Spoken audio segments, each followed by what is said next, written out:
Just when you thought Sportswire Radio might have took a night off, not so fast, my friend. We've got somebody who's got a heart of a warrior. And maybe I need some of that heart of a warrior after what's kind of happened to me in this rather bizarre summer. I mean, even today, once again, another bizarre instance. I mean, maybe at this point, I should just never go outside and spend 24 hours a day on Sportswire Radio. Who knows? Maybe we're getting to that point. After all, I am close to 1,000 subscribers, but we'll see. Maybe I'll keep going outside. Maybe I'll live to tell about it. But that's taking a slight detour because we have got future Atlanta pro wrestling coverage ahead. And boy, do we love future Atlanta pro wrestling because, of course, obviously that comes from our very good friend, Mr. Jermaine Hardwick, who our guest is going to talk a lot about. And also our general manager, who's a very good friend to this platform and a living legend in his own right. And of course, when we think about the Global Backyard Wrestling Network, GWC Intensity, and also maybe the most well-dressed man on Sportswire Radio, him and Judas certainly have a back-and-forth contest in who's the most well-dressed.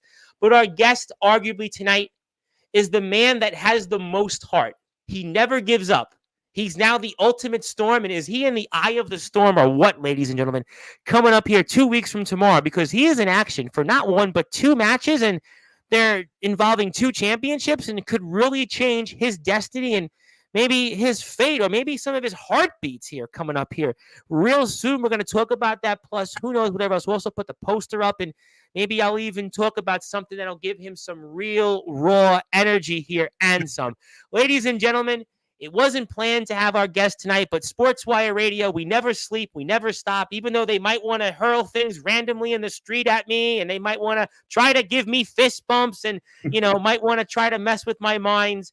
They'll never stop this platform because even when I'm long dead and buried, we will still be talking about everything in the world where all wrestling matters in prime time, the brightest lights, the biggest stage, the only platform where it all matters, and our guest needs that introduction. I'm ready to give it to him, especially after my 25 minutes or so earlier this afternoon here in New York. I want to get to it. He's laughing, and I want to get to him and his thoughts, because if I don't, he'll keep laughing forever, and he won't be able to have the matches of his life coming up here 2 weeks from tomorrow. So, ladies and gentlemen, let's kick the weekend off here in style and get you ready for some future Atlanta pro wrestling mania style to cap off the summer. So, with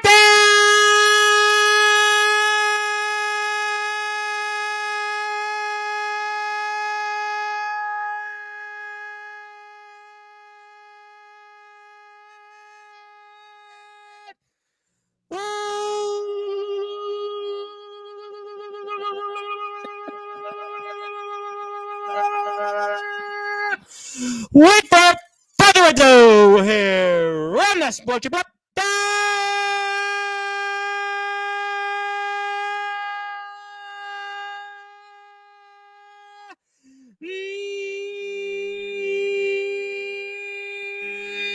Number one,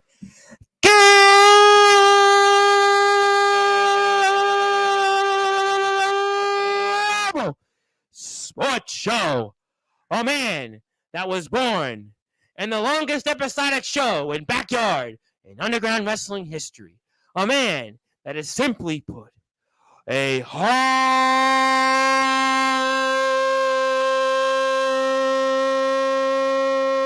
of a warrior, the ultimate storm from future Atlanta Pro Wrestling, Vega Storm.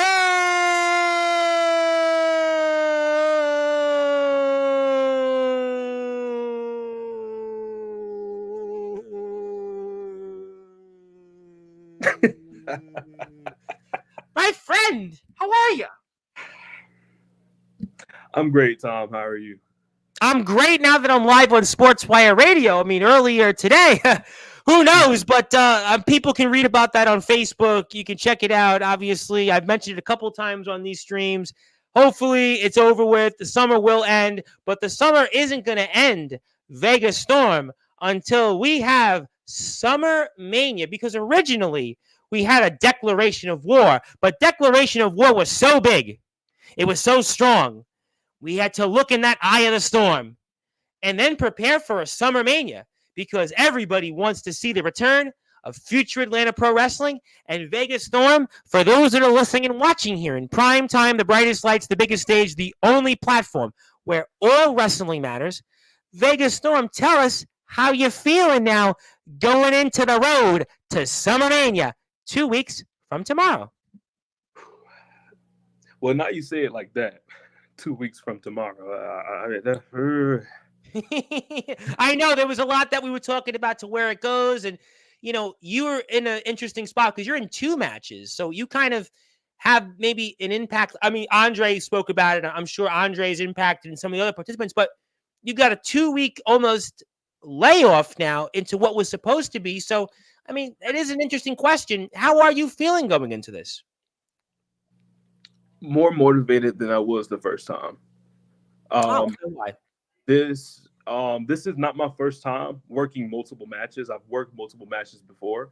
But this is the very first time that I've worked something like this, a Sinister Six match where the only way to possibly win is to eliminate 5 other competitors, but not by pinfall, by submission. Yep, we talked about that last time. It's got to be submission or tap out, basically. A tap out or submit. Or you pass out, basically. Same thing. Yes, exactly. Oh, no. You can't. If they pass out, they tap out. The only way to win is you have to tap out. And even, let's just say I make Jermaine Hardwick tap out. Let's just say. Well, if he's dead, I mean, if he passes out and is dead, that's why technically, if you pass out, you can't continue. Exactly. Matches. Oh, that's why I did say that technically the pass out qualifies. That's how it works in wrestling. But exactly. If I make Jermaine tap out, the match is not over. I have 4 other people I have to worry about. Obviously, you have to keep going till there's a sole survivor or a Sinister Six, the only sinister person to have went through that. So, it is interesting. It's fascinating because it's a 2-week layoff. You say it makes you feel more motivated, correct? Yes. Could you say, though, conversely, because you wanted it this way, I mean, okay, it makes you more motivated, but you were so focused on tomorrow, but now you've got 2 more weeks. Are you thinking about this more, or are you just training more? So how are you going into that now with the 2-week delay? So when people think about training, they mainly think physically training. Yes. But a lot of people don't think of mentally training, mentally preparing your mind for what's to come. Mm-hmm. There is an opportunity for me to become the new FAPW champion. Correct. But there's also a possibility that I might lose. And well, I mean, there's 6 other people in this, and obviously you have to figure out where you draw in this. You have to figure out, who and what to start with. I mean, there's some, really big names in this field. Some of them you have history with. Some of them are known in the world, and that's an unknown. That's an unknown where you're going with that. It's an unknown where you're starting with that. So, I mean, it's a total unknown, really, at this point. Yeah, and at one point I sat down, I pulled out the laptop, and I started just, I guess, going over, old history, old videos of, somebody like Jermaine Hardwick or Frank Hopkins or even Jordan Chris, and I looked at some of their videos, but a friend of mine told me that won't really help you because and I asked him the same question, why won't it help me? If I'm studying what they're doing now, how won't that help me in the upcoming event? It's like, well, think about it. Do you think, let's just say, LeBron James, do you think people allow him, or you think he allows people to just continue to watch what he does and not think about progression? Probably not, because even though there's so much footage of him out there, there's 20 plus years of it. The reason he's successful is because he's evolved in terms of either how he prepares, how he trains, how he eats, how he sleeps. I mean, listen, there's guys like LeBron James and Tom Brady in football up until recently, they lasted as long as they did. It wasn't because they were just God-given talents. Yes, that's a part of it, but they were able to adjust and continue to play as extremely successful as long as they did, and as LeBron's case, as long as he has, more or less. just like you said, adjust and evolve. Yep. Me going back to watch their old stuff won't really help me in this upcoming event, because let's just say I go back and I see Jermaine's finisher is maybe a sharpshooter, or Right. Jordan Chris's finisher might be an ankle lock, and I'm over here thinking, okay, well, that's my mindset. Okay, I'm gonna focus on this. If they go for my legs, then I'll know when to get ready to reverse or something like that. But how do I know that move is still in effect? How do Because I there's been a long layoff, and also they may be preparing for the match in a different way. exactly? So mentally, I have to prepare myself. Okay, like I said, there is an opportunity for me here. My mindset is I'm going to win. I know I'm going to You're win. the heart of a warrior. You're Vega Storm. I mean, yes, we know that, and you wanted this in a way, but I mean, with the 2 week layoff or delays, whatever you want to call it, it's a weird quirk. I mean, occasionally in sports, you'll see things like in baseball, you have a rain out, somebody plays the postseason or a tiebreaker the next day. I've seen quirks like that before. I mean, we've seen things, and there could be an issue with the venue. I remember I was covering hockey years ago, and there was a venue change, and then there was a delay, and when a playoff game would start. And so, I mean, it's kind of along the same lines. So let me ask you this question. I'm going to put the poster up in a second. I'm going to put the FAPW YouTube channel in a second. I know you can't get in the minds of guys like Jordan Chris, Franchise Peace, and Jermaine Hardwick, but how do you think they're preparing? What do you think is going on through their minds when it comes to that 2 week, whatever you want to call it? Maybe hiatus is the best term. I think in my mind, I think they're preparing the same way that I'm preparing. But you are right. People do prepare in their own ways. But I also think that they're preparing the same way that I'm preparing. Mentally, you have to get your mind focused for something like this. And you have to physically prepare your body to withstand that pressure, the beat down, all that stuff. Because right after would be the rumble. So it's I was like, going to talk to you about that next. What you thought in terms of just where you'd be placed, and go on for that. Then I'll come back to that. yeah, I I don't know. I can't I can't look into their minds. I can't read their minds. I can't, tell you exactly what I think they're thinking right now. But I do know they're stepping in the ring with past champions, with past people who have been through things like this before. And you've won gold before. You've had success. We've talked about your history, GWC intensity, no question. Yep. But You've been there. I've never stepped in the ring in a situation like this. I've never stepped in the And ring. but most people have not. You're thinking about you're in a match, right, where the eventual sole survivor of it had to have either made all, or when the time that he was in allotted into the Sinister Six match, have made all of his opponents or the opponents he's been there with to have tapped out, or obviously submitted. So there's no question that this is a rather, I mean, I'm pretty sure that I could say this. I don't think Jermaine Hardwick, Franchise Peace, or Jordan Chris have been in an exact match like this. I mean, how many people can say that they've been in an exact match like this? Think about that. And this platform, right? You watch these shows. You know the deal. You've been around the game for a while. You're a student. You told us that. I know you are. You and I speak from time to time. I know you probably like to speak to me more. I know you want to kill me sometimes. People on the street literally want to kill me these days anyway. So join the club. But the point is that, I don't know if anybody that's ever come on this platform has been into something like this to this degree. Right.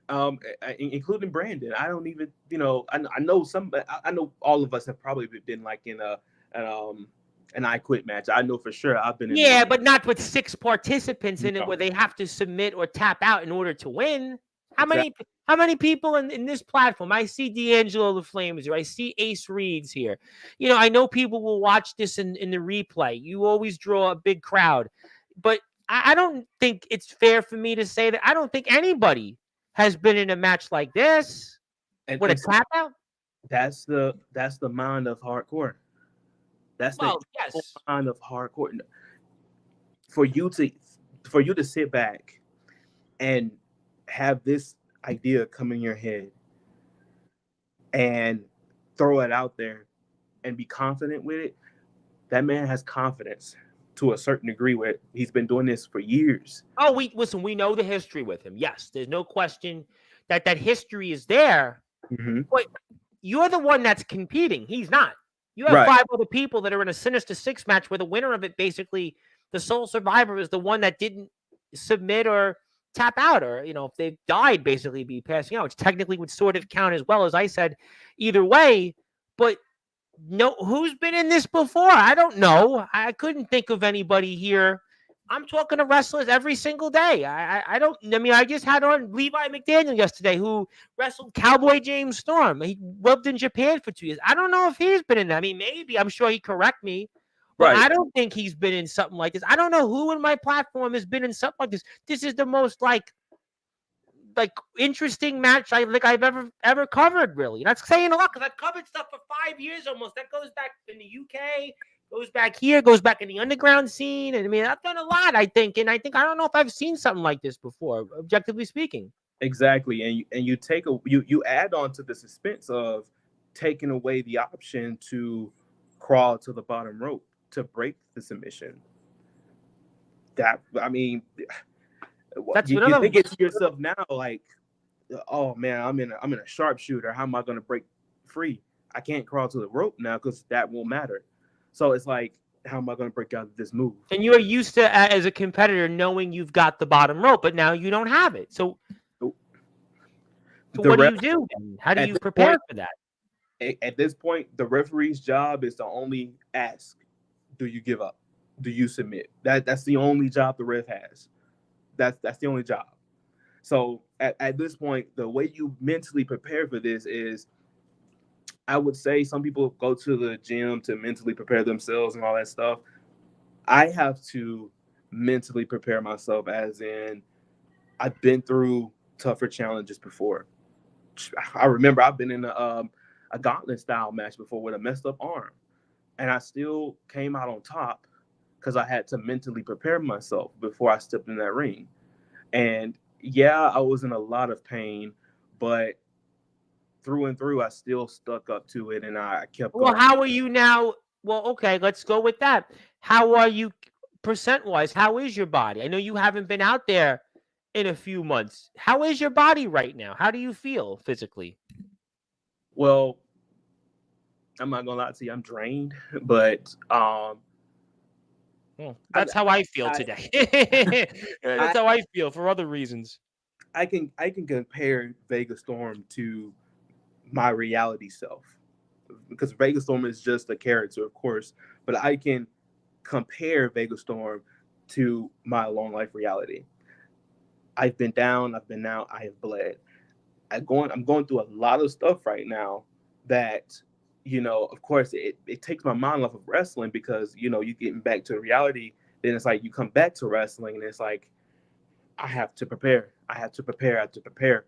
But I guess that gives me more motivation, because now the time that I do have left, that is time put to training more, preparing myself more, putting myself in a tough situation where, if I know that I'm going to submit, if I feel like I'm going to end up tapping out, which Vega Storm never does.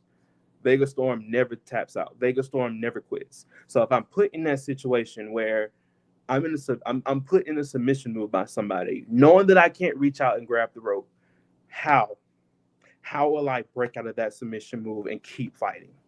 How do you prepare for that? I mean, what do? You can't, like you said, you don't watch the normal tape. So what do you implement without giving it away fully, obviously? I'm going to be honest with you, Tom. I don't think there is a way for you to mentally prepare for something like that. I'm going to just be completely honest with you. The fact that you're going up against 5 other people, this isn't, let me hit him with my finisher real quick and hit the cover, 1, 2, 3, you're out of here. No, this is submission. The only way to win, or the only way to eliminate your opponent, is by submission, with the option of reaching out and grabbing a bottom rope, or any rope for that matter, is out the table. There is no way to mentally prepare yourself. Yeah, I can go to the gym all day and work out and lift weights and do this and do that. But we know lifting weights and working out's not going to help in a match. It's not wrestling related. I mean, could you maybe get more reps somewhere? Would that help potentially? I mean, that's the one thing I could think of. I mean, even the strongest people still get hurt. It doesn't matter. I agree with that. Muscle doesn't mean anything. Yeah, you're a lot stronger than you were before. Listen, Bill Goldberg, who's an Atlanta guy, I mean, he was in fantastic shape, was always, getting injured. I mean, I guess the only other thing is maybe could you train somewhere and go to a ring or a mat somewhere and maybe get some grappling? I mean, that's the one other thing I could think of potentially without giving it away, obviously. One way that I am starting to train a little bit more, I have a friend, he's into yoga and things like that. Okay. His wife, she owns like a studio in Atlanta. And so what I would do is I would go to the studio, and instead of doing a lot of yoga poses, we would sit down, clear your mind, empty your brain, focus on breathing. If you feel pain somewhere, focus on breathing, calm down. Pain is only temporary. Focus your breathing, calm down, and come up with a plan. Because panicking will only make things worse. So let's just say, for instance, I'm in an ankle lock. I start panicking. I start reaching and crawling and going everywhere. And my opponent sees that. The first thing they're going to think of, let me trap him. Let me stop his mobility. They're going to wrap their legs around my leg, lean back, fall to the ground, and hook in that ankle lock even more to a point where now I'm really going to panic because that's a lot of pressure on my ankle. I have two options, two choices. Tap out or fight out. And of course, you don't want to tap out. But you've got to put all that strength in the world to fight out. I mean, we see it all the time. We think about the famous, time Stone Cold Steve Austin was in that sharpshooter with Bret the Hitman Hart, Kurt Angle when he had the ankle lock put in, and Chris Masters when he did the Masters lock all those years. Everybody struggled to get out of that. I mean, there are certain submission holds that when they're locked in, Dean Malenko used to have his Texas Cloverleaf. I mean, there were just, one guy who shall be nameless, who died outside of Atlanta, used to have a thing called a crossface. I mean, we could keep going, in wrestling history, there are so many people that have, submission holds that you can keep fighting out, but eventually that pain is just too significant and severe. And you got to figure out, depending on, even if you're last, you still have to fight this because you've got other people that have got that mentality. And if you want to go out there and find out for a front row seat about future Atlanta Pro Wrestling, Summermania, we've got that poster right here for us at 5666 Sandhurst Drive in beautiful Forest Park, Georgia. Event time is 1 p.m. Are we Eastern time in Atlanta or are we Central time in Atlanta? Are we Eastern time, right? I think 1 p.m. Eastern. So somebody shoot me literally if I got that wrong. But it's 1 p.m. Eastern time to 6 p.m. Eastern time. Bring the chairs, bring the coolers. Basically, it's BYOB, meaning bring your own beverage, bring your own beer, bring your own whatever you have out there. Future Atlanta is back, and it ain't a summer party. It ain't summer without Future Atlanta Pro Wrestling's return to the ring. And Vega Storm's going to be not one but two matches. I don't even know how he's going to stand up afterwards. But we got a lot of comments here. I think it's a good time to bring in the chat. Let's see what the chat has to say here. So let's go here and come up and get some comments here. Yes, Zilla, thank you for giving us no face, but a comment. We always appreciate them thinking of the put eyes to the face, but we'll keep that at that. Thank you, Zilla, for tuning in. This young man who has a shirt that I'm wearing off, Real Raw Energy, and when is he bringing his Real Raw Energy to Atlanta? Or I shouldn't ask that. I don't know exactly. You have to reach out to Hardcore for that. Well, he should. I mean, somebody should reach out to this young man. He doesn't live too far from Atlanta, so I mean, he's more closer to Atlanta than some other places he's had, been to. Mm-hmm. And he does say he's like 6'4". I think he's got to be. Let's see, Anthony Steele's like 6'4", Big Man Cam 6'5", Jack Delta 6'2.5". Is D'Angelo 6'3.5", right? Maybe D'Angelo, if he's here, will still tell us that number, but we'll see if D'Angelo will let us know. But we'll come back to that. I've seen him compete multiple times, and yes, he's somebody who would put up a good fight. He's somebody who will put up a good challenge. And if he ever shows up, I'm always down for anything. Win, lose, or draw, I'm always up for anything. So I know he's still probably think about this, right? You're the heart of a warrior. You're Vega Storm, the heart of a warrior, the ultimate storm, right? We're always looking in the eye of the storm, right? But think about this. The real raw energy versus the heart of a warrior. I mean, you could basically channel that raw energy and take that heart of a storm. And people talk about Rocky all the time. People talk about Apollo Creed and Rocky. I mean, you guys going at it. I mean, I just need, that could just be the whole show. That's it. That's the match. That's the show. LaFlame and Storm. Think about LaFlame and Storm, right? Storms and flames. Now, correct me if I'm wrong. Flames get swept up in a storm, right? Because when the flame is in that eye of the storm, the flame gets washed away, right? Don't you think? That's what I heard. If you've seen the movie Into the Storm, yes, you would know. That flame, it may burn bright, but when it goes right into that storm, it gets swept away. Yes, it does. Well, I'm sure Mr. LaFlame may have something to say about that. We'll see. Yes, hello there to Zilla. We thank Zilla for tuning in. Ace Reed, who's talked about also coming to America. He's talked about coming to America. He's in Australia. He's got a couple of championships. He's the BWU champion. He's also Wrestling Zero champion. He's also got another belt on his waist, and he's talked about coming to America. He's another guy that's supposed to be the hardcore kid. I mean, the hardcore kid against the heart of a son. You were once a kid, but now you're a man. You're a warrior. So, I mean, I don't know if a hardcore kid, could really match up with a, warrior. I mean, Yoshimatsu Matsuda is certainly one thing, but Vega Storm, you were once there and down that road. Now you're a man now. You're a warrior. Yes. Yes, that's it. Just yes. I mean, we can move on. We got plenty of comments. Don't worry. If it was back then, I still have the same mentality back then when I was Vega Kid Storm. Yes. Now that I'm a grown man now, I don't. Were you Vega the Kid Storm when James Taylor interviewed you, or you had just turned into Vega Storm? I was still Vega the Kid Storm.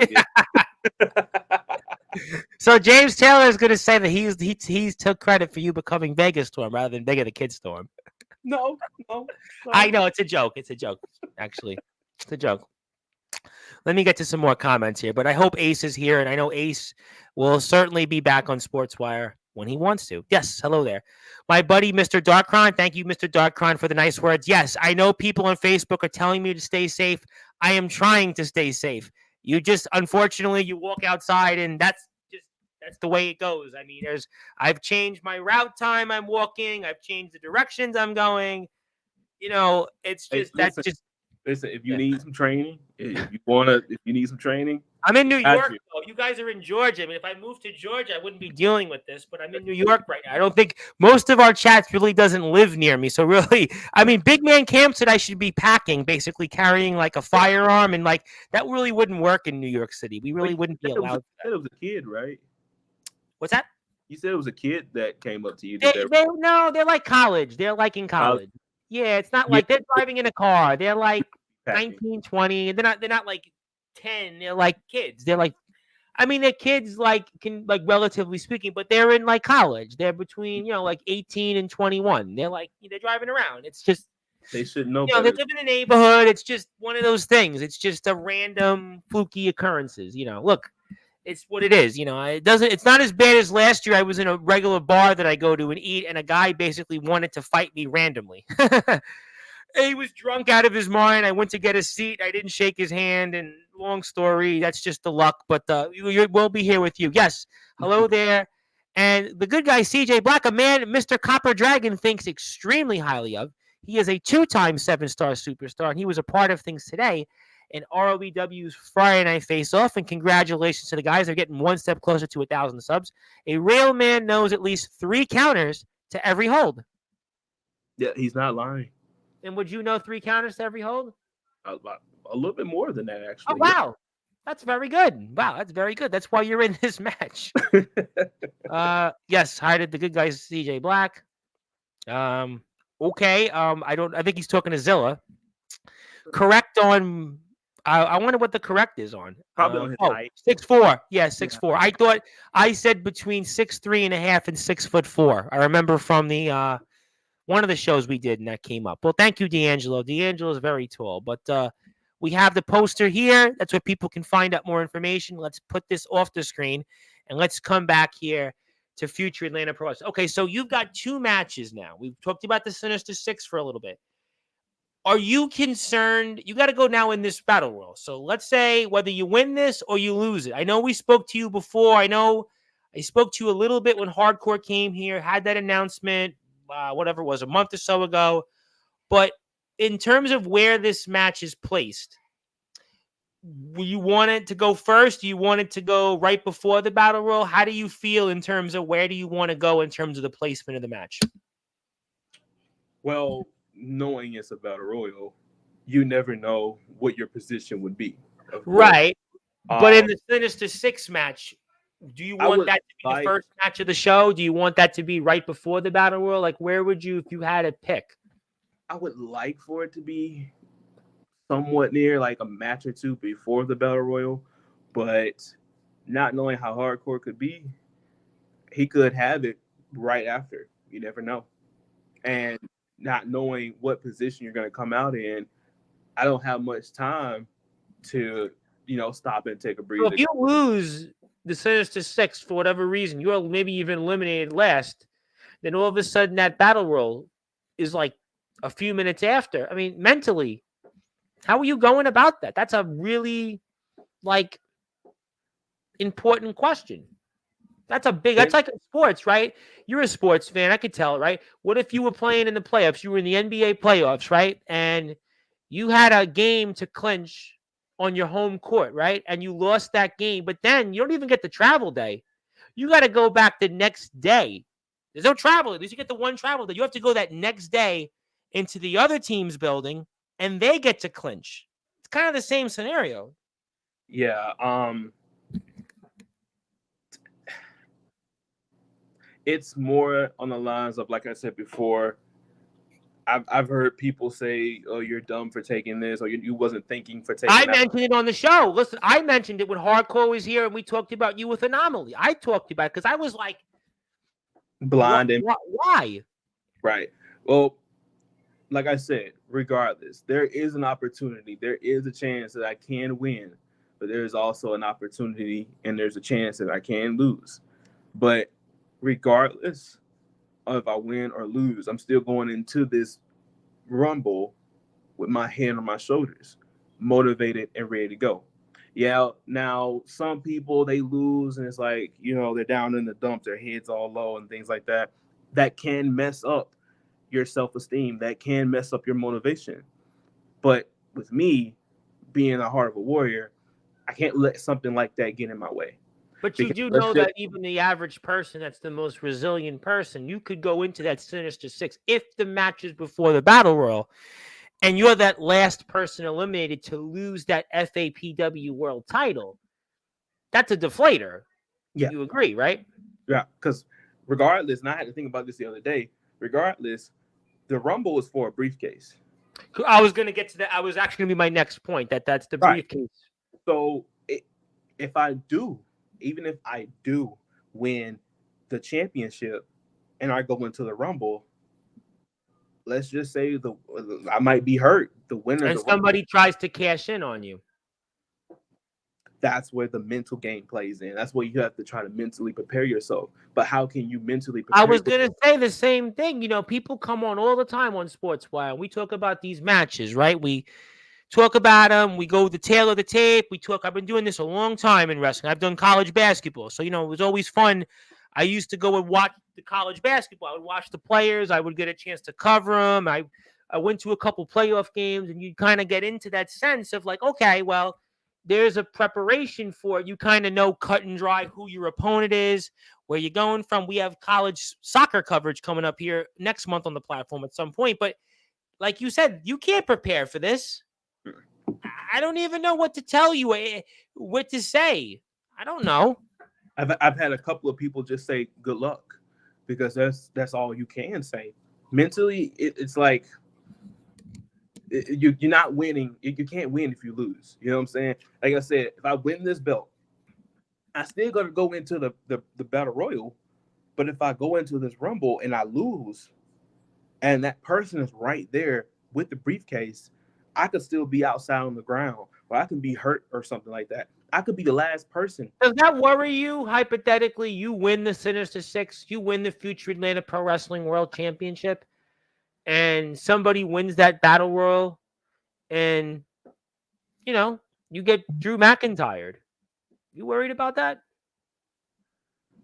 Worried about it? I'm not gonna lie to you and say no. Yes, I am worried about it because I'm coming from a Sinister Six match. Then I'm coming straight into, like, if I win, I'm coming into a battle royal where I'm already hurt. So if that person wins that briefcase, and I'm like the last person, it's just I me, was gonna say the same thing. If then you're the last participant for whatever reason in that battle royal, and they win it, and then they easily cash in on you. right there. And then it's like I'm sitting in the corner and I just kissed my title goodbye because Just everything. We saw it here in NEW, right? We have the guys in NEW. D Savage, right? D Savage and his company, like 3 months ago, wins their company's title. right. Like you, building himself up. And Mhm. Jake Dvorak cashes in on him and wins. He's got his briefcase and he cashes in on him. And his title run was almost as quick as a New York minute. Exactly. Done. Done. Exactly. There's already a referee right there. I mean, the title's there, the briefcase is there. So it's like, Have you thought about the scenario that if you're in the Sinister Six and win it, that can you not enter in the battle? Have you ever even? I know you're the heart of a warrior. You're the ultimate storm. Have you even thought about that scenario, or even to eliminate yourself at a certain point, just so you don't have to worry about that? No, you don't want to do it. You're a competitor. no, I would never sit Why? there. I would never sit there and eliminate myself because that's not my role. That's not who I am. I already said before, I go by the John Cena model. Okay. I know. Never give up. Yep. All right. I live by that standpoint. I live by that standard. Just like the theme song says, I have a heart of a warrior. I've been down, I've been out, and I have bled. But I would never stop. I would never stop fighting until I take my last breath. But you wouldn't Regardless. be. But nobody would blame you if you did that. No, yes, they would. Why? The fans, the people that look up to me, the people that support me, they would blame me. I would blame myself for just easily giving up an opportunity like that. Yeah, I sat here and hyped it up and I talked so much about it just for me to throw in the towel at the let. No, no, no. I would never do something like that. I can't. I don't But care. everybody in this sport, but you know that the ramifications are extremely serious and it's dangerous what you're going into. You don't, you know that. You have to know that at least. Life is dangerous. I've seen it firsthand. This whole summer, I be honest with you, I cannot wait for summer to end at this point. And I love summer, and I can't because like this randomness is just like it's just bizarre. So yeah, you don't know what happens. You know, I was actually having a great day today, and all I do is go out and have a sandwich. And, there you go. So yeah, listen, life is dangerous. Yes, you're right. Absolutely right. We've seen it. We have a person in the backyard wrestling Nexus who died a couple years ago. Yeah, it's unfortunately it is dangerous. Yes, I agree. Exactly. So, like I said before, there's no way that I can mentally prepare myself and think, okay, of course I'm not going to doubt myself because I'm not the type of person that's going to doubt myself. I'm never going to doubt myself. And I'm not going to underlook my opponents either because everybody from Jordan Chris on down to Jermaine Hardwick, like I said before, they've all have a past. They've all came from different locations and places. I used to wrestle in GWC with Jermaine Hardwick. I was going to say that next. But is there of those named opponents, like let's talk about Franchise Peace, who's well known outside of the wrestling world. Jordan Chris, a little bit. And then Jermaine Hardwick, who obviously there's a lot of history there. Is there of those opponents, let's say, are you concerned most about any of those three? Or is there one that you're worried more about or no? I'm not. It's not that I'm worried, but I will keep my eye on and I guess try to continue to mentally focus on. Jermaine Hardwick, he's one of them. Like I said, I've had history with him. You never count out Jermaine Hardwick. That guy is sneaky and he can wrestle. Do you think that that's going to be more personal? At least I know you're the heart of a warrior, but do you think it'll be more personal from his vantage point if you and him are in that, obviously battling each other? Because we've been opponents, we've been tag team partners. It's going to be personal. But the one person that I will say that I will have my eye on the most is Franchise Peace. You read my mind. You read my mind on him because of his following, his well-known following. That's a guy that brings something to the table, and he would love to make a name for himself and go with his following, stand-up comedian, performer. I mean, he would love to make a name for himself and win this championship, and that would be over you as one of those competitors. Exactly, because I've seen him. That man can go, maybe 30-something minutes in the match and keep going and have the energy and the stamina to continue to go another match and another match. Yeah, no, he's somebody I have to really watch out for because cardio and stamina helps in situations like this. But even if, let's just say I have a messed up knee, I have to mind play my opponents. I have to, if I show them that I'm limping on this knee, that's an easy target. And look, he's training already. He's going out there. He's training. He's going out there right now and training as we speak. The guy is a beast. The guy is a jack of all trades and a master of all of them. He's a rapper, comedian. He's a public speaker. He's a public figure. He's got a household following. I mean, and he's a guy, looks like out of central casting that could win that championship. And you better believe he would love to win that championship and give future Atlanta Pro Wrestling maybe a household name to cover and represent them on top and help future Atlanta Pro Wrestling to go to some new places. Exactly. And like I said before, I've seen him in the ring before multiple times. Yep, he wrestled in future Atlanta before, yes. And Hardcore even said it. If you really want it, you would stop at nothing. He's been successful in his life outside of wrestling.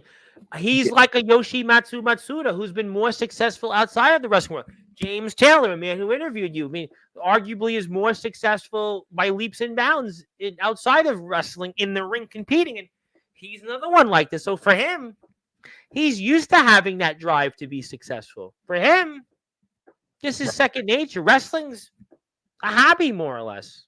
Exactly. It is. But the way he carries on, like you said before, I can't even tell you. I've never seen anybody. I don't think I've even seen the WWE pull something off like this. So to know that he's in this match. Yeah, look at who he's with. That guy's pretty well known, Mr. Keenan Thompson. Obviously, that's a guy that, Saturday Night Live, Good Burger. All that. Keenan and Kel. This is a guy, and he's right there on a bill with him. Yep. On a bill with him. This is a big deal to have him here. It is a big deal. And see, like I said, seeing him in the gym working out, to think out of all people, having him in the match. That's why I said, yeah, Jermaine is one of them. I know Jordan Chris is another. I know Brandon. Yes, I know all of these people are going to be a threat. But this guy right here, like you said, he's a jack of all trades. Yep. He is somebody that I'm going to have to watch for because and I've seen him wrestle. Like I said, it's going to be a challenge, but I'm open to it. I always walk dead in a challenge with my head on my shoulders, ready to go for anything. Like I said, I would never back down from anybody. We're going to find out, obviously, and if you want to follow Future Atlanta Pro Wrestling, they're on Instagram, they're on YouTube, and also a reminder is the show is taking place 2 weeks from tomorrow, 1 p.m. to 6 p.m. That's Eastern time, and it's BYOB. Also, bring your chairs, and it's Summer Mania. It's going to be a summer without summer until you go watch Summer Mania from our friends at Future Atlanta Pro Wrestling. I want to thank Mr. Hardcore, obviously, for granting us this opportunity to return for coverage with Future Atlanta Pro Wrestling. My name is the Reverend Tom Bryce, your voice figuratively and literally where all wrestling matters. I'm going to be back here a couple of times this weekend, even though they might in the street might not want me to go back out there, but I will be back tomorrow with Big Tex of DBW. He'll be here tomorrow, I believe, around 9:30 p.m. Eastern time. Big Tex is in the house. I've also got Sunday night, Jack Delta, the Jack Delta. If you were a backyard wrestling fan, I know you know who Jack Delta is. The outsider, Jack Delta, the ROEW World Heavyweight Champion, is in the house, 10 o'clock Eastern Time. We'll also have Napalm at some point during the day. He is the legendary backyard wrestling new world champion for the second time. He was Drew McIntyre, but he recovered. He was a couple of months. It took him back. He was Drew McIntyre, but he did win back his championship. So there is hope. Hope springs eternal. But those men will be here all weekend on Sportswire Radio. If you're here, also please hit the sub button for us at Sportswire Radio 6579. I am one step closer to 1,000 subs. Maybe that means I'll be here 24 hours. Once I get to 1,000 subs, that means you can pretty much just stream on YouTube all day, and I'm almost there. So maybe that's the key. And Vega Storm will roast me when I get to 1,000 subs. I'd like to get it by my birthday. I have a shot. I think I need about like 3 subscribers a day, so I'm close on that pace. Maybe you'll help me get there. I have some big guests coming on next week. I think that will get me closer to that number. And every day I get closer, but I've got some comments that want to get close to you. And my buddy Cato's in the house. Cato is important because he is traveling to the All Wrestling Matters hardcore tournament. He's traveling from the state of Illinois to Massachusetts. He is driving like about a day. I think he last night here was in Cincinnati, between Louisville and Cincinnati. And I wonder if he's made it now. I hope he's safe out there, him and Naomi. I know Mac 10, of course, our landlord of Sportswire Radio, the Deathmatch Werewolf, was telling me he just arrived. Unfortunately, we were going to try to connect to me today, but which maybe would have saved me from my, incidents today. Would have went and met Mac, like kind of the irony of it. But I wound up working from home because I was waiting for Mac, and Mac unfortunately got to JFK 5 hours late, unfortunately. So it never happened. But that's kind of how it goes. But I'm glad Mac is on his way, and we look forward to Mac being in that tournament alongside Cato. And yes, good to see everybody as well. And yes, we'll appreciate all that stuff. Okay. So we'll take this off the screen for now. I'll put the poster back up in a few minutes. But, I wanted to ask you about a couple of other things. Obviously, Andre Anamali, who had a lot to say a couple of weeks ago. And, he's obviously the worldwide universal champion in future Atlanta Pro Wrestling. And he has his own match to worry about. And he's a man you could very well see in that battle royal. And he had a few things to say about you when he was here on Sportswire Radio. In many ways, he kind of got himself onto the platform really because he saw your interview and hardcore other people being announced for FAPW. And I wanted to give you an opportunity to maybe respond and say a couple of things about the one and only Andre Anamali. Yeah, the comment he made, he's not a good guy, he's not a bad guy, he's just a guy. Yep. And we can't have a guy being the champion. They said the same thing about John Cena. And we already know John Cena played face, he played heel, but he also became a champion. So you want to say that I'm just a guy who is live on Sportswire. Well, he feels that when he originally said those things that you were here first, and he's the worldwide universal champion. He's also a multi-talented star. He's got a new album coming out in a few days, and he's doing podcasting in his own right, and he feels like in some ways maybe he should be that representative of FAPW. Because you have a championship? He's a champion, though. Worldwide, universal. Universal. You can be a champion. And I said this before. You can be a champion without. Yeah, we hear this all the time, but the belt doesn't make the man. The man makes the belt. Yeah, I know. Exactly. And, well, let's just say you lose that championship to whoever wins that briefcase. Like Hardcore said. What?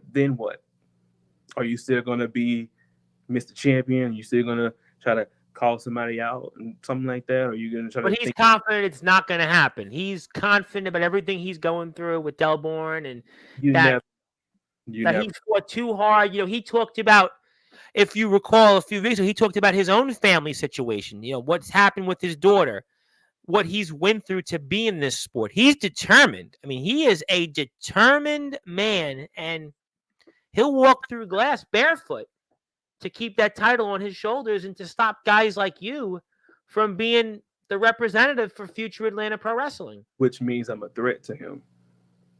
You're a competitor. I don't know. I mean, you have to ask him that question if you're a threat. You can see him in 2 weeks, I'm sure. Yeah, you're right. And I remember he said something about they're smart enough to come after him. Well, Yes. how would you want somebody to come after you? You would think you want somebody to eliminate themselves.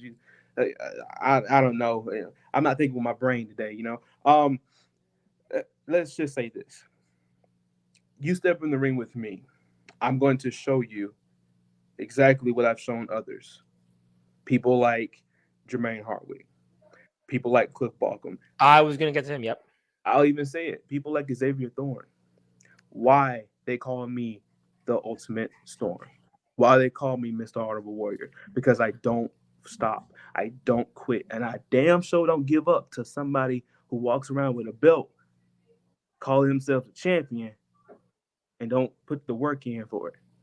And I'm Whoa. getting personal. I'm not, getting personal. This ain't a shoot. It's just a promo. Yeah, we've actually moved away from that on Sportswire the last 5. We're moving away from that stuff. We get a lot of great feedback actually from it. I think Alan Michaels talked about it on Sunday. It's so we're not shooting, but you said a couple of things though there about him Mhm. being a champion.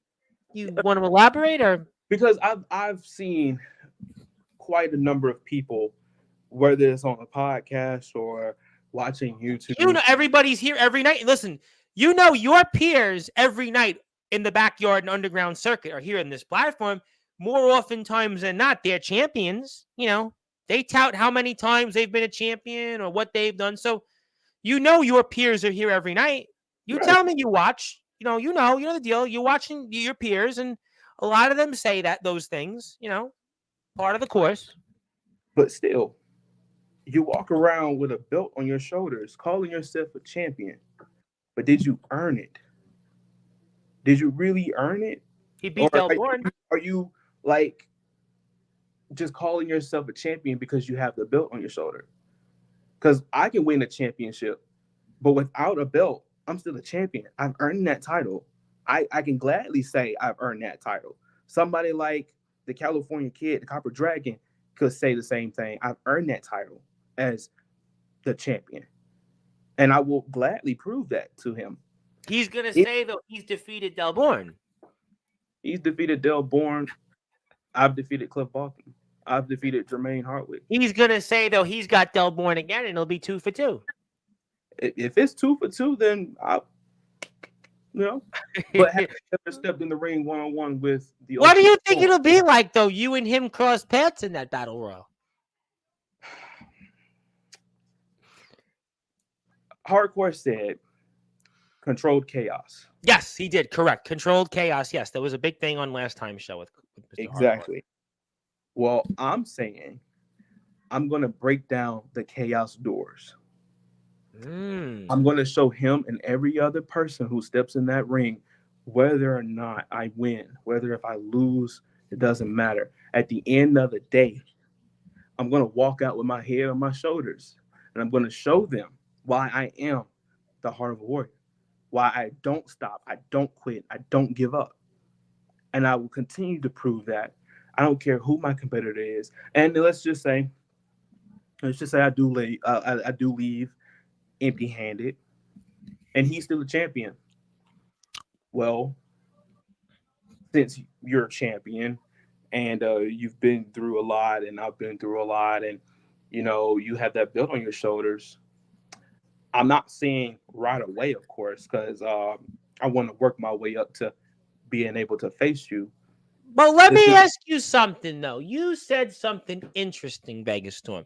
So I'm going to play the hypothetical game for a second, right? And tell me your thoughts on this, because we talked about, let's say you hypothetically winning Sinister Six and you getting cashed in on that battle royal. But let's say, for example, you come up short the Sinister Six for whatever reason, right? But in that battle royal, right, you win the battle royal, and it's you and Anomaly that are those last 2 competitors. Would you do what some in that spot could do and use the briefcase and cash in on him? Or you're Vegas Storm, you're too much have heart of a warrior, you wouldn't do something like that? Would you do that potentially? If it's even the world champion, whoever could be, if it's franchise peace and you and him are the final 2, or Jermaine Hardwick, certainly, where do you fall on something like that? I think that's a really interesting question.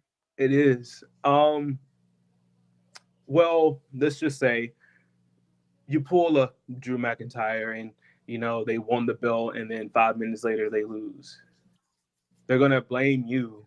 You stole my belt, this, that, and the third. You want to be that type of person that gives somebody an opportunity or a chance. I can't say what I would do because the You briefcase. wouldn't want to say it live on this platform because your opponents will listen to this. No. When I say I don't know what I would do, you have the briefcase in your hand right there. But let's just say I'm already injured enough. But you wouldn't want to tell them that anyway. Hey, this is what I'm going to do. No, why would you want to tell them that live? You're right. You're right. But I'm going to be upfront with you about it. I could be injured, and having the briefcase, yeah, you're going to want to be like, okay, he's right here. I don't know how injured he is, but I got the briefcase. If I cash it in and I lose right then and there, then the Sinister Six match, the Battle Royal will all have been for nothing. Whether I do win, if I do cash it in and I do win, then yes.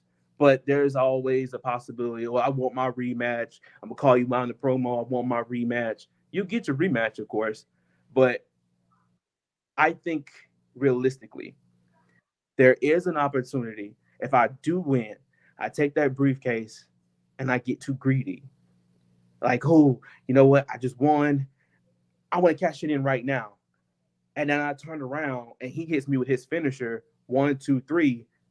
I lose the briefcase and I lose the belt. So realistically, I don't know. I don't know if I would cash in or not. I don't know. I couldn't have an answer for you on that. I don't think I probably would. But you're obviously, though, wanting first to win the Sinister Six, right? That's the main goal. Yes. And like I said, if I do win the Sinister Six, my biggest thing is focusing on the Battle Royal. And what if you even win? How about the fact you could win the Sinister Six and the Battle Royal? Boy, you want to talk about, forget about Roman, what everybody talked about what Roman did. Oof. I mean, boy, woof. You want to talk about some performance? Listen, Vega star, if you do that, you might be like I might have to name you like Backyard Wrestler of the Year. Like, we might have to have like 2 Hall of Fame ceremonies like in one day next month. You pull something like that, I mean, boy, you talked about LeBron and what LeBron's done for this sport. I mean, we talked about Tom Brady, but if you do something like that, I mean, I think that's more impressive than when Roman stacked Daniel Bryan when he was Daniel Bryan and Edge back in WrestleMania 4 years ago.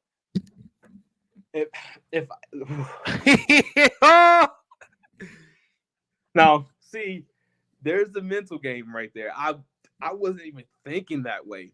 Well, that's why we're here on this platform. Man, now I'm speechless. There's the mental game. I'm focusing on if I win the belt or if I win the briefcase. That's a mental game. But you could still win both. There is that scenario out there.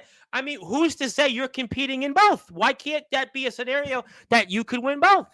And if I do win both and I cash in the briefcase on whoever wins with Andre versus Dale,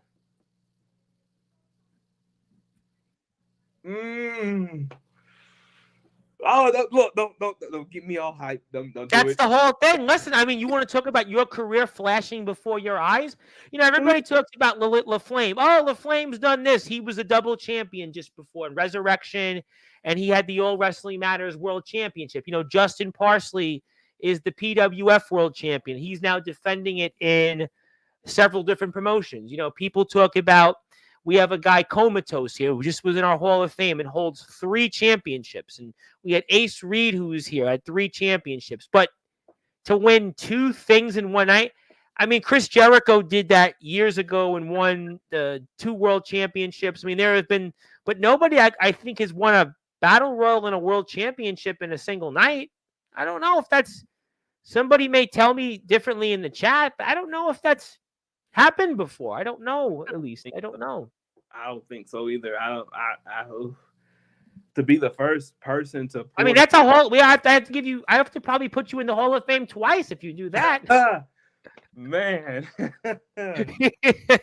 So to be able to pull something like that off, to be the first person to ever pull something like that. I don't think anybody. I just don't think in a single night has done that, right? Or when maybe somebody can correct me. I'm trying to think in wrestling history. Is that I don't think it's happened before. I just don't think it has. In the same way you just sat here and said, there's a possibility that I can do it. There's a possibility that Cliff Barkham can do it. That Jermaine Hardwick can do it. I mean, franchise. Yeah, but I got you to. Yes, I agree with you that sure, could Franchise Peace do it? Could Hardwick do it? Could Jordan Chris do it? Yes, but I got you tonight. I don't have them.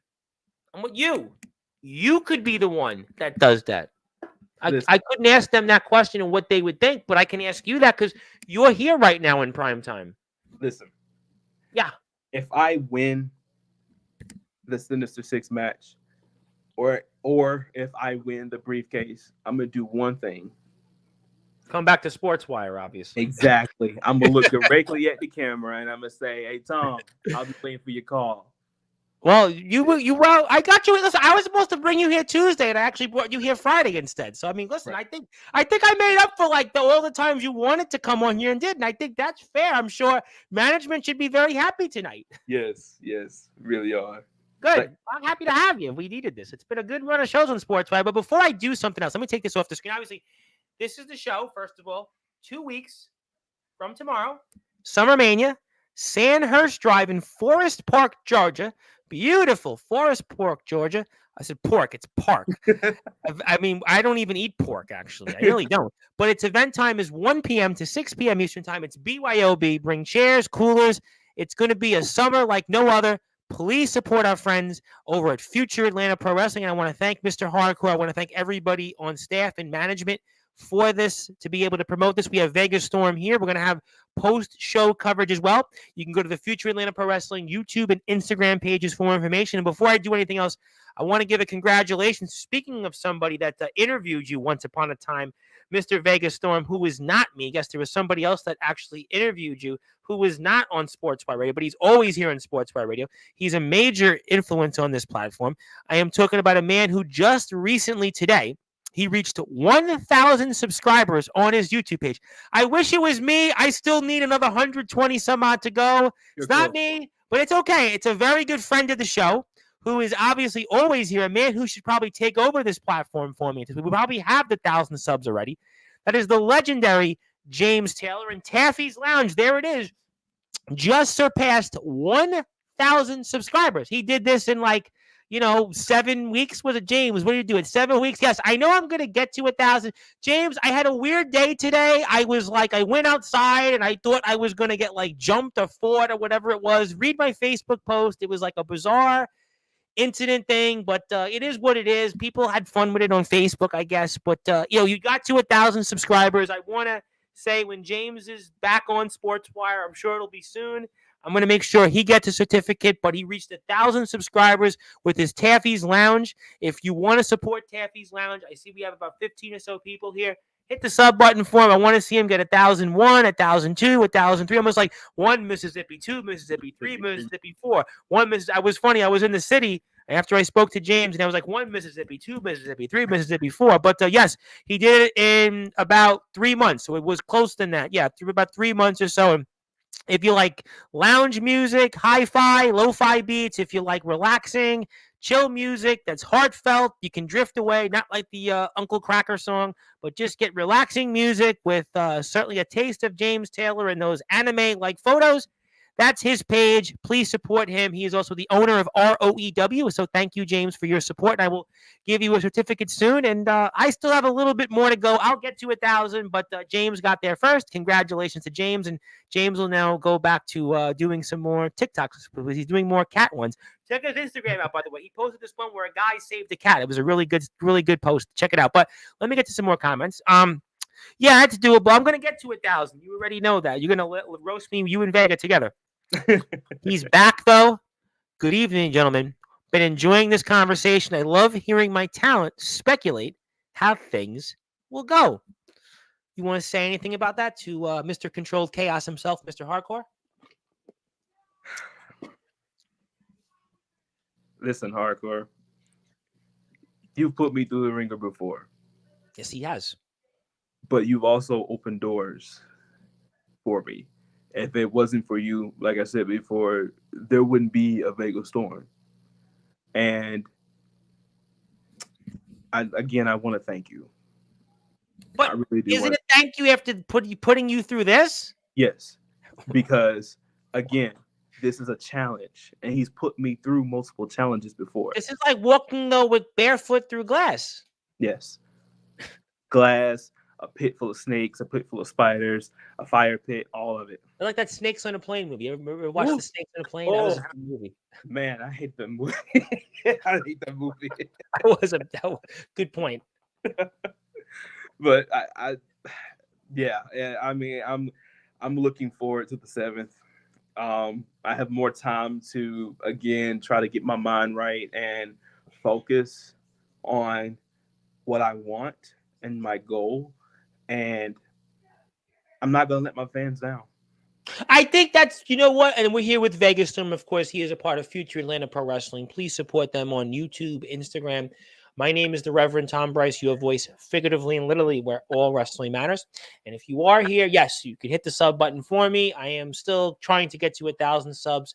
I'll get there one day. But in the meantime, we're here with our friends in Future Atlanta, who, by the way, I'm talking about trying to get to 1,000. They would just be like, well, I'll take your page instead. They're just starting out. So they would, like I shouldn't be complaining because there are people out there that come on this platform. They're like, wow, you have that many subs? I mean, I hear that all the time. So I'm like, yeah, I do, but I still feel like we need more. But I want to ask you this though, because in a way you make a good point because the 2-week layoff may actually help you that 2-week hiatus, because again, sometimes people look at it in sports. Again, I think you're a sports fan. You seem like one. And, like, again, we talked about the NBA, right? The NBA playoffs is a very long grind, right? The NBA playoffs is 2+ months. And the team that wins that championship, they have to win 16 games. And sometimes a team might get a couple of extra days off. The Boston Celtics were this year's NBA champions. And if I recall correctly, they had a layoff between the Eastern Conference Finals and the NBA Finals, and they had a layoff between the semifinals and the conference finals because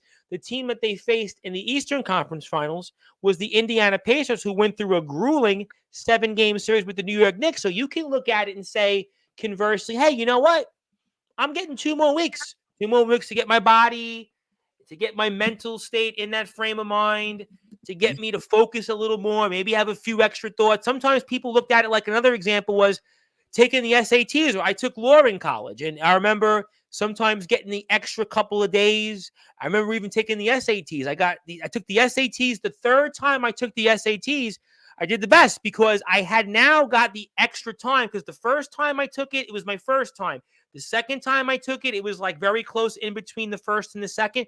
But the second time and to the third time, I had a little bit of a break. So I had more time to prepare, more time to focus. I knew what the questions were. So maybe you can say, Vegas Storm, the 2 extra weeks might work to your advantage for those reasons.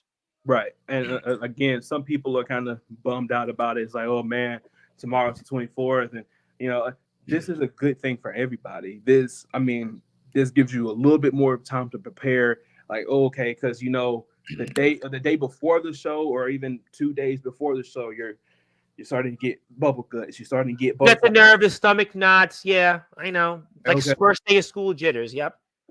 Now I'm like, okay, well, this gives me more time to get more motivated, more pumped, more time to mentally prepare for myself. Like, okay, this is the biggest time of my life right now. This is one of the biggest events I've ever been in my entire life.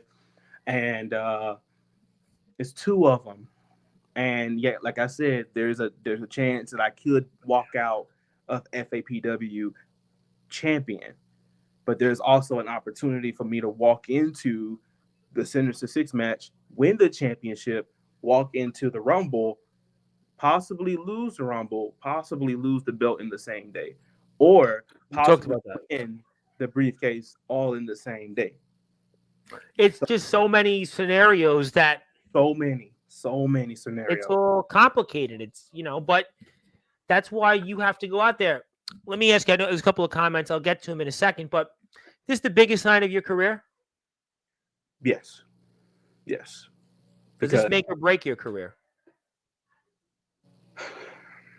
It could do both. It could do both. Um, because if let's just say I do lose the Sinister Six match and I do lose the briefcase, then people are wondering like where would that put me, like my mind space, where would that put me mentally? Like, okay, I'm Heart of a Warrior, I never give up and I never back down, but I just lost these two big matches my entire career. How am I going to come back from that? How am I going to bounce back from that? What are my steps to bouncing back from that? But this also could make my career. I could walk out as champion. I could walk out as Mr. Money in the Bank. I could walk out as both. Then you'll see me on Sportswire a lot more.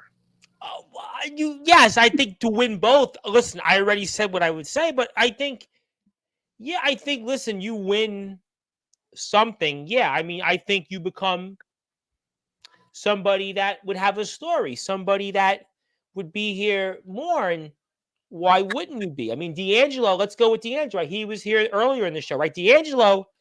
When I had him here, he had won the internet title maybe like a month or two, I think. Maybe a month, maybe in the internet champion for 2 months. And then he wound up, everybody knows him now, right? People could go out and they don't know every backyard wrestler or Mm-hmm. underground wrestler, but they know his name now.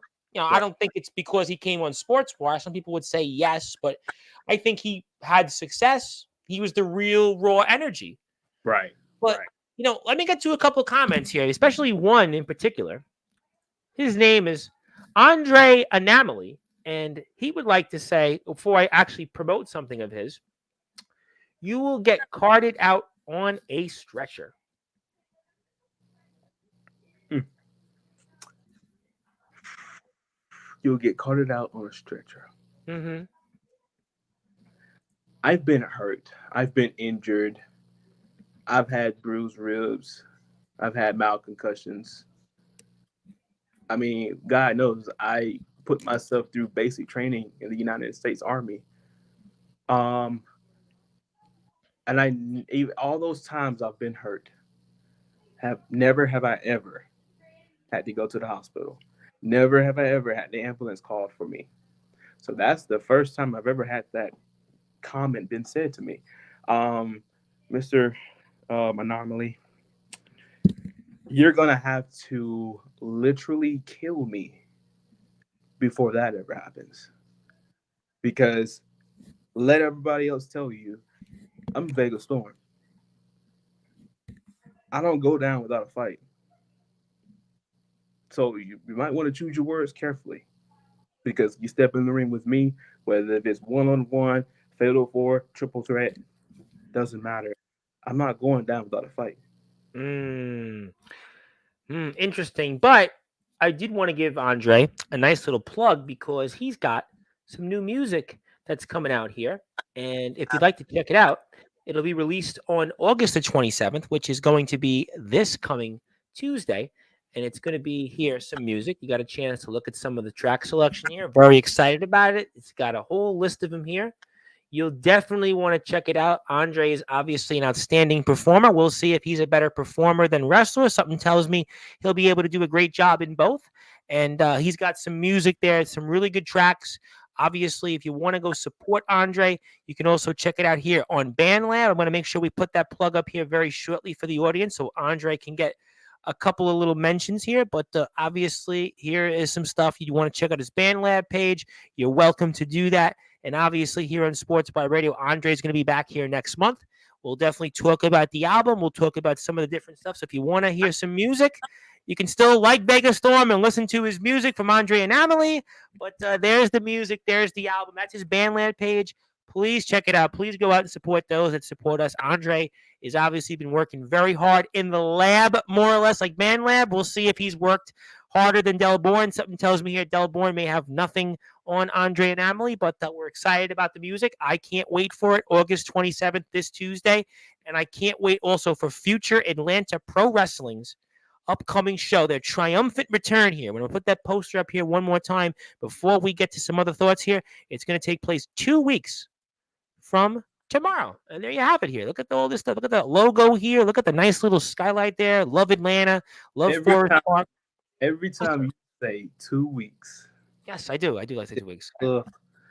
It just like it's right around the corner. It is. You know what? People in the locker room, if you don't mind me saying, this is a mile. This is a fun shoot. This is not anything bad. You should be happy. It's 2 weeks from now. Could have been worse. Could have been October. Could have been November. Could have been no show at all. Right? I mean, Yeah. I've done stuff with companies overseas that were supposed to do a show. They were supposed to come on here, and I don't think they not have the show. I don't think they came back. Mm-hmm. Well, they didn't come back on to the show. They came back like 6 months later with the card. I mean, like 2 weeks. Right. I think it's just, to me, the equivalent of if you're a sports fan and a team has an issue, whether there's a venue change with the concert being played, a date has to be pushed back, or if a team instead maybe gets a couple of extra days off because of the other team playing in the series longer. I mean, 2 weeks, and you can look at it this way and saying, okay, all right, we missed this weekend, but next weekend's Labor Day weekend. You don't want to run a show on Labor Day weekend. So to me, this is nothing. 2 weeks? It's not. It's nothing at all. It's just No. 2 weeks is like, it's close to flies. It's like, to me, nothing. It's just everything is on the line here. For sure. Absolutely. There's no room for error. No. But you wouldn't want it any other way. And I don't think, to be fair, these competitors in the battle royal and in your match, I think they would agree. I think they would very much agree. Right. Yeah, they would agree. But again, there's zero room for any mistakes, any error, because one fatal mistake could possibly cost you a championship. One fatal mistake could possibly cost you a briefcase, an opportunity to win a championship of your choosing. Whether it's you bragging or showboating, it doesn't matter. You take your eyes off of the prize, or I mean, like I said, you get too cocky with it. One mistake. But that's like anything else in a match. That's like anything else in a match. And Mr. Anomaly says in 2 weeks you are meeting your demise. I am meeting my demise. Mm-hmm. That's what he says. Quick question, Tom. Do you know what the definition of demise is? Someone that would basically be either permanently disfigured or, I guess, death. Demise is death, or they're basically downfall in some form, which leads to that. Yes. Okay. Again, like I said, Anomaly.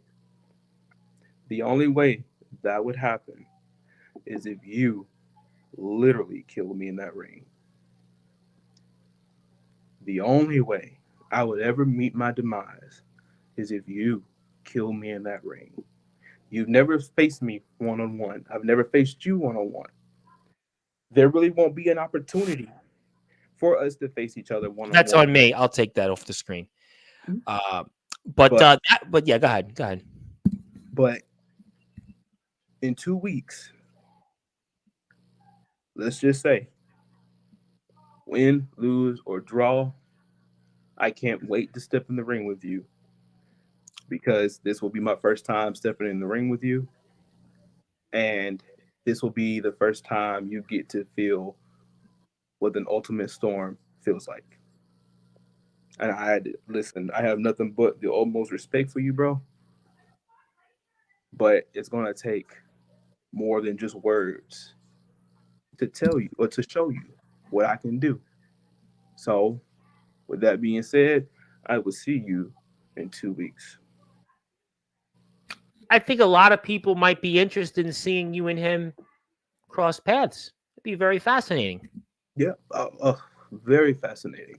And let's like Hardcore said, let's just say Dale does beat him, and he doesn't keep this championship. He's going to be put in the same situation as every other person in that battle royal. He is going to have his mind set on one goal: winning that briefcase so he can win back his championship. Like he said before, I say that I'm not doing this for a championship, but I'm in a battle royal. Well, I didn't really have a choice to be in said battle royal. Everybody is going to be in that battle royal. And yes, I'm going to fight. I'm going to compete for that briefcase because that's my challenge. I continue to push myself. I continue to challenge myself. So later on down the line, years from now, the next generation that's coming up, they get to go on Sportswire, they get to go on FAPW, and they get to look and see, wow, that guy Vega Storm actually did it. That's a big challenge, and he actually competed and he actually won. I give it to him. That's my goal, to continue to push myself, to continue to accept these challenges and go head on with them.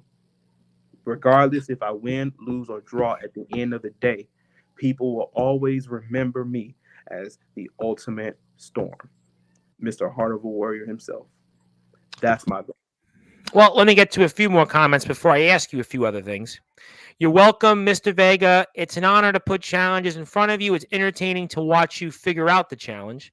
Zilla congratulates James Taylor. Thank you very much. We appreciate that. James says thank you.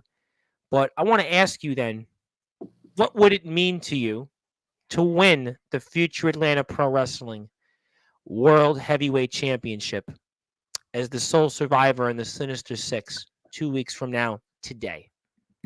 It would mean that I would have a lot on my shoulders. I would have a target on my back, of course, but it would mean the world. Coming from GWC and Cincinnati, I've never won that kind of championship. I never won the world championship. But for me to win the world championship on the show, that oh, that Biggest would win of your career? that would enhance my career. That would push my career tenfold. Also, if I won the briefcase as well, that would enhance my career. And that would I mean, probably to win both. We've already spoke about that. right. And that to would win both. I probably mean, open more I doors. mean, So that would be like, I think even just winning one. I think winning the world title is what, we all aspire to do. But even winning the briefcase, conversely, what if you just walked away with the briefcase? What would that mean? it means that even if I lost the Sinister Six match, then I was right all along. That was my shot at redemption. I lost the championship, but did I really lose the championship if I won the briefcase? That's Is really winning a briefcase as the same as winning a championship? How do yeah, you view that? You do okay, because some people would say no, some people say yes.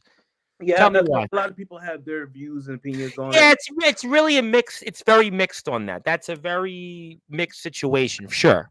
Exactly, because same way you win the briefcase, it's the same way you win a title. You can win and lose a title. You can win and lose a briefcase. That briefcase, one chance, one shot, one opportunity. That's all you get. If I cash it in and I get too greedy and I cash it in at the wrong time, there's a possibility, there's a 50-50 chance that I lose that briefcase and I'll also lose the title. So then it'll all be for nothing.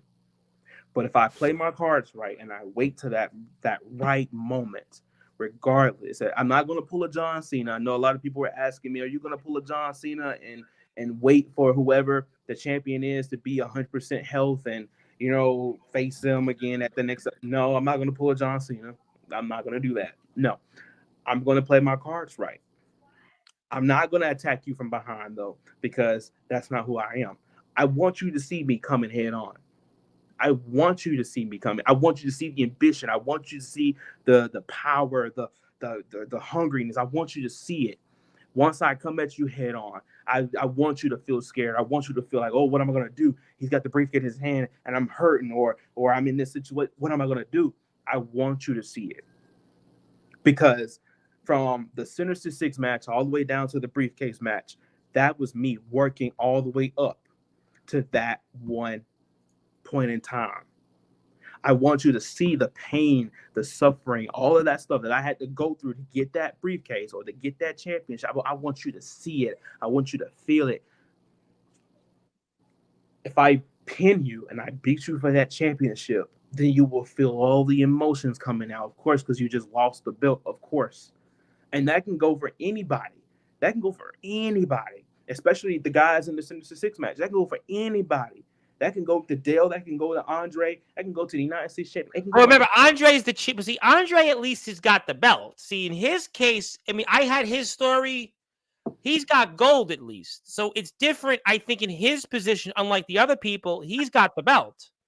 Yeah, The but rest of you guys, he could also lose that belt. This briefcase. yes, but I agree with you on that, but he still is going, no matter, he's going, at least he's going into 2 weeks from today. He's going in as a champion. I agree with you.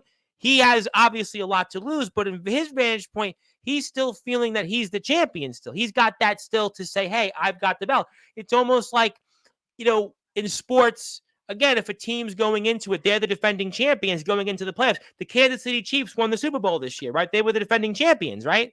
Mm-hmm. They felt like, hey, I won the Super Bowl last year. Right. Who can beat me? I didn't have as good a season in the regular season, but doesn't matter.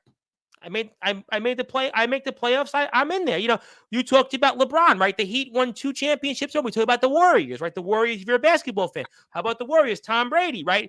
He won, 7 Super Bowls it was? I mean, he went in there at 40-something years old. So Andre's in the same mindset. So no matter what, he's going into it, I'm a champion. So he's going to, in his mind, he's going into 2 weeks from today completely different no matter what, in the way you're going, because you're empty-handed right now.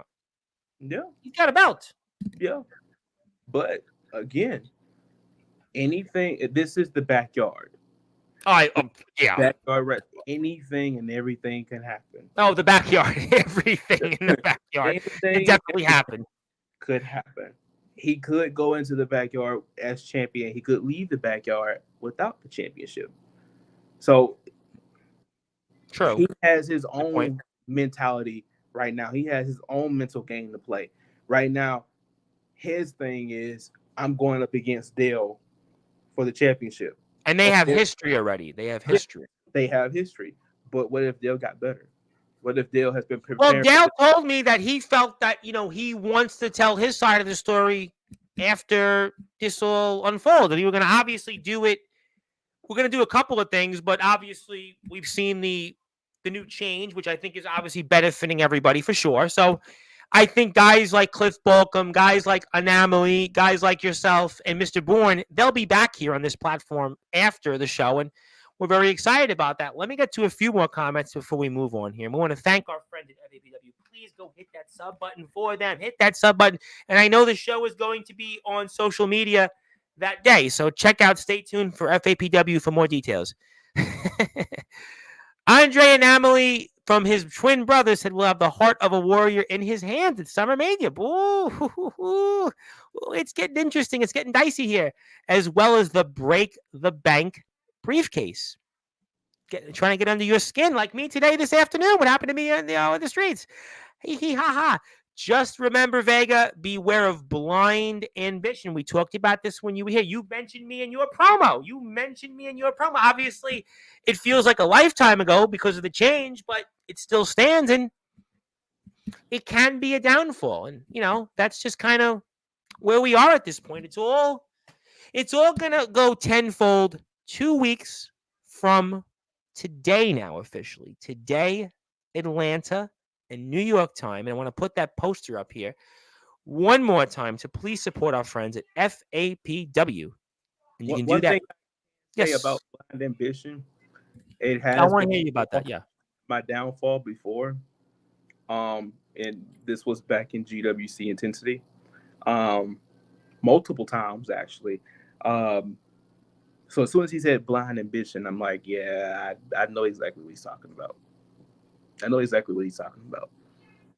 But I can't let that be my downfall, because after the 7th, that could either make my career or it could break it. I said that to you throughout I think we spoke about that. There's so many scenarios. You could walk out empty-handed. You could win a belt and walk out empty. That might be the worst feeling. McIntyre, I brought up. We had Bentley in the UK who's coming back here, won a world title, his first world title, and got cashed in on like 5 minutes later. We see these things. The Miz, I think, cashed in on, was it Bobby Lashley? He cashed in, I think, on a few years back. These things happen. That's just the way you listen. You could win both. You could win the briefcase, but not win the belt. You could win the briefcase and cash in on whoever else it is, because it's depending on the battle royal. You could win a belt and get cashed in on if you lose you lose in the battle royal, or you could just win nothing altogether. Which, I don't know how you go about that, but you didn't win. You didn't win. You could be like I said earlier.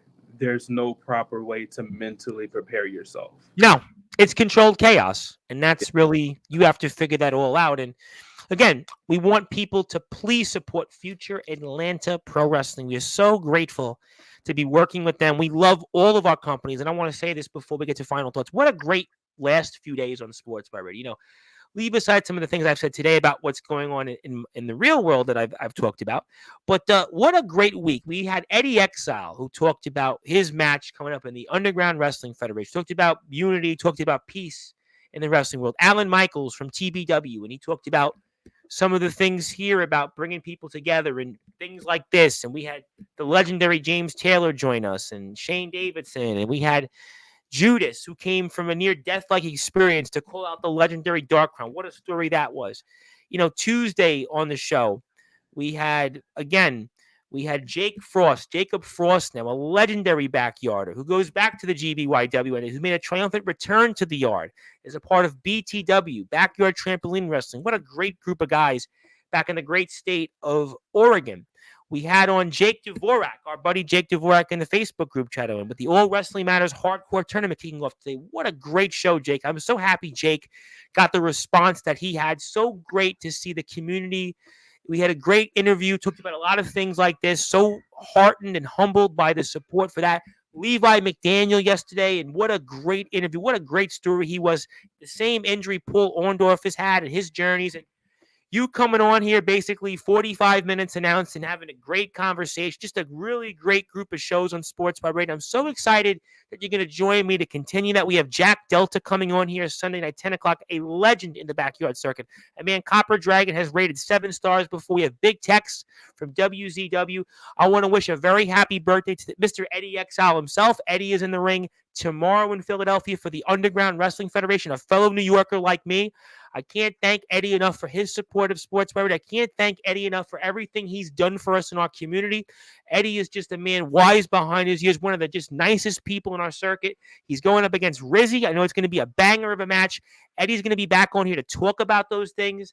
I can't wait to see what Eddie does out there. I can't thank him enough for his contributions for our sport. Everything he's done in TF Crew, NEW, WZW, WTW, UWF. And this is what it's about. Guys like Vega Storm who are here, guys like Eddie Exile here, making a difference for us in our communities. That's what it is about. We are done with the shooting. We are done with the drama. We are moving forward. There are people here that need to be here. We are getting on the message of supporting all wrestling matters, and that's what we are here about on Sportswire Radio. The people are happy. We have turned a new leaf. The viewership shows it. 18,000 views in the last 90 days, 200-plus subscribers. People want change. They want hope. People are talking about help and hope now. We're bringing it back. There was once upon a time a slogan about hope. Hope and change. We are bringing that down in the backyard. God, people are really gonna want to beat me up now because I provoked politics in here. So now I talked about bringing hope in. We want to bring hope into the backyard circuit. Boy, everybody wants toxicity in the backyard circuit, but no, we want to bring hope now. Maybe that's gonna be my whole thing now. I'm gonna do an animated thing with hope. Boy, people, half the platform's gonna hate me, half the people's gonna love. So we're gonna move on from that. But we'll just say thank you, Eddie Exile. Happy birthday. But please support our friends in future Atlanta Pro Wrestling and much, much more. But before we get out of here, you have any closing thoughts before September 7th, my friend? I can't stop thinking about it now. I know. I'm so excited. I can't wait. I wish I was out there in the ring. Actually, no, I really can't wrestle. But some guys might want me to see me get beat up. We would love to have you accompany a show. I think I need to really get out to these backyard shows. I really need to. Oh, yes, you should. I know. I don't know why. I've been invited to like 50 of them. The last 5 years, I've been invited all over the UK, Australia. I don't know. I don't know. I'm actually afraid to fly. Really? I flew about 20 years ago. My parents, we went on the one vacation to Florida. The plane wouldn't land for like 3.5 hours, and I won't fly since. I'm like terrified. Okay. There's a lot. I'm terrified to go outside now. Even case in point today. So I mean, I Okay, just so I have a question for you. ask me 100 that you can ask me 100 of them. If let's just say you did show up to an FAPW event and we had fans there and they wanted to be interviewed by you, would you interview them or would you let them interview you? I'm not a wrestler. Obviously, I would just be too respectful for you guys and just want to watch the show and just thank you guys for all that you do. I wouldn't want to be in part of I would want to just watch you guys and just, pay my respects. And, I would obviously, want to make sure that let you guys talk to the fans and, obviously, but obviously, No, look. because you might have a lot of fans out there. You never know. They might want to ask you questions. No, I don't know about that. I would say that I would obviously love to attend. I'd love to pay my respects for the wrestlers. We'll see. I think obviously, I don't think I would want to be in the show to that level, but I would love to obviously watch you guys compete. I do think that there is something to that. And you guys do so many great things out there. And I can't thank you guys enough for what you do for this sport, giving us the opportunity to cover you. I can't say enough what it means to see Sportswire really become the home of all wrestling matters, to be the home of the backyard, the underground especially. Yes, we have the UK guys come on still. We have the independent still, but to me, it's the backyard and the underground that's the backbone of our community. And definitely, it's something that I think anything's possible. But yeah, definitely stay tuned. Because, who knows? So never say never. But anything else you want to share with us before closing thoughts?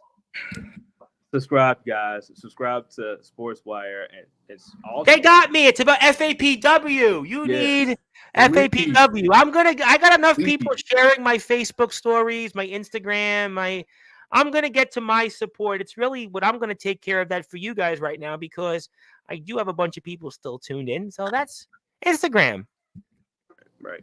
Let's see Instagram. Hit the Instagram button. Follow. And check it out. We got War Money Mafia, very well-known team, by the way. Yeah. Very big shout out to them. Cliff. I'm going to get Cliff on here. We've got, obviously, franchise pieces, a big player. Jordan Chris, obviously. Andre Anamali, who is here. Just some big-time stars here. That this is where you're going to see a Summer Mania like no other. Summer doesn't end or even begin until Future Atlanta Pro Wrestling returns 2 weeks from today when it comes to Summer Mania, 1 p.m. to 6 p.m. BYOB. Hit that Future Atlanta Pro Wrestling message, DM button, follow, and they'll give you the details. And it's free. Yeah. Free wrestling. Who can go wrong with that? Free wrestling, summer, beautiful day. You're not wanting to think about college football season. Maybe you're thinking Georgia's not going to win the national championship this year. You want to forget about the Falcons. Well, the Falcons are going to be okay this year. I think Kirk Cousins, his quarterback, is going to finally get it right for them. But the point is that you take a break from all that and just come on down and kick off or maybe end the summer with Future Atlanta Pro Wrestling. It's going to be a big show, guys. Please tune in. Please subscribe. I can't wait. I can't wait to watch it afterwards. I can't wait to talk about it. I want to thank Mr. Hardcore. I want to thank Andre Anamali. I'd like to thank you, obviously. I want to thank Cliff Balcom, Delborn, who's obviously been talking to me as well. I'm really excited to see Franchise Peace, War Money Mafia, Jordan Chris. I'm really looking forward to seeing really some of these outstanding superstars who put their blood, sweat, and tears out there to make it all wrestling matters. And my friend, I think we've got it all out there. You've got your final thoughts. I think you're pretty much going to do what you're going to do. And I'm looking forward to seeing this. I'm looking forward to having you. Maybe you'll make some history. And either way, I know you're going to be back here on Sportswire Radio right afterwards to talk about it. Yes. I appreciate you for having me on again, man. I got to prepare myself again, man. I just got to focus. I got to focus. That's it. 2 weeks is on its way. I got to focus. That's actually less than 2 weeks now because technically it's 13 days. And because it's actually, so there you go. So it was started from 2 weeks to less than 2 weeks. And it's going to go, it's going to blink of an eye. And we're going to be here talking about the show and talking about the things. And, it's all good. It's all good in a bag of chips, as downtown Julie Brown used to say. So all good, but hey, we're ready for anything, and I guess I know those guys. They're preparing themselves as well. So we're gonna give you a show you won't forget. I cannot wait. I'm excited. I'm so excited. I've literally been hanging on the last 20 minutes, even though my voice is like scratchy, but that's okay. Now, I do it every night at this point, and Right, I was right. like, I gotta be here. I gotta talk. I gotta, you know what? We were supposed to have a couple things in the works, but this was better because you definitely gave me the eye of the storm. And ladies and gentlemen, that is the heart of a warrior. Vega Storm could have his career flash before his eyes. Could he be the next future Atlanta Pro Wrestling World Heavyweight Champion, or even be maybe the next future Atlanta Pro Wrestling bank or break the bank Break the briefcase here? Break the bank, because he doesn't want to certainly have his bank be broke. He wants to win that break the bank briefcase, or he could be the world champion, or maybe even win both. You'll have to find out all of it and some. My name is the Reverend Tom Bryce, your voice, figuratively and literally, where all wrestling matters. If you're on Sportswire Radio, you're going back to your regularly scheduled programming. If you are on social media, thank you for tuning in. Thank you for your support. Please hit the sub button for future Atlanta Pro Wrestling. Also for us as well on Sportswire Radio. I'll be back here a few times this weekend. I would look forward to you joining me. I know people are going to be here at 10 o'clock Eastern Time for Jack Delta tomorrow. Jack Delta is a legend. He's a man Copper Dragon, is rated 7 stars.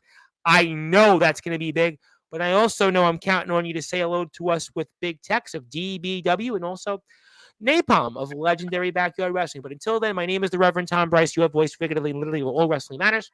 And until then, good morning, good evening, good afternoon, wherever you are, on the number one global radio station that is Sportswire Radio, where all wrestling matters. Thank you so much, everybody. Thank you to Vegas Storm. He has definitely got that heart of a warrior, as we were in the ultimate storm tonight.